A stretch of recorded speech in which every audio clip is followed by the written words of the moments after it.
Selamat pagi Bu Absah dan teman-teman. Kami dari kelompok 2 akan menjelaskan dan menjawab pertanyaan tentang akibat gaya hidup konsumtif.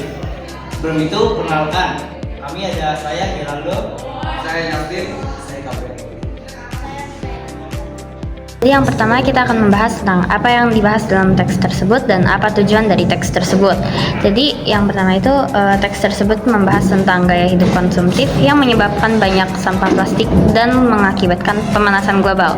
Tujuan dari teks tersebut itu untuk membuat kita sadar tentang dampak dari gaya hidup konsumtif dan kita harus mengurangi penggunaan sampah plastik. Sekarang pada bagian ciri-ciri yang tampak dalam teks tersebut. Yang pertama menggunakan kalimat deklaratif, menggunakan konjungsi kausalitas atau kronologis, menggunakan kata kerja aktif, menggunakan kata kopula, atau lebih jelasnya adalah ialah, merupakan, bukan, tidak. Dan terakhir menggunakan kalimat anjuran, saran, atau ajakan. 3. Dampak gaya hidup konsumtif segi lingkungan hidup.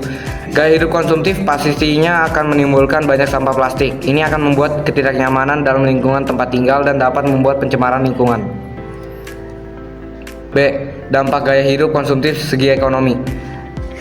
Gaya hidup konsumtif membutuhkan banyak uang yang dikeluarkan untuk hal-hal yang tidak diperlukan. Kemungkinannya bisa sampai membuat kebutuhan hidupnya tidak tercukupi karena hal-hal yang tidak diperlukan tersebut. C. Dampak gaya hidup konsumtif segi psikologi. Orang yang mempunyai gaya hidup konsumtif memiliki pengaruh besar terhadap orang di sekitarnya. Bahkan dirinya seperti orang tuanya bisa depresi dan stres. Diakibatkan oleh pengeluaran seseorang yang memiliki perilaku gaya hidup konsumtif. D. Dampak gaya hidup konsumtif di segi agama. Semua agama mengajarkan kita untuk hidup sederhana, menghargai alam, dan peduli pada sesama. Kalau kita terlalu banyak membeli barang, kita jadi kurang peduli kepada orang lain yang mungkin lebih membutuhkan.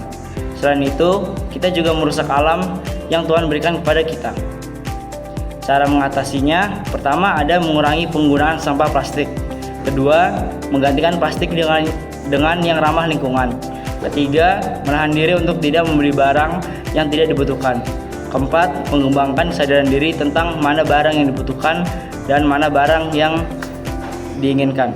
Sekian dari kami, terima kasih.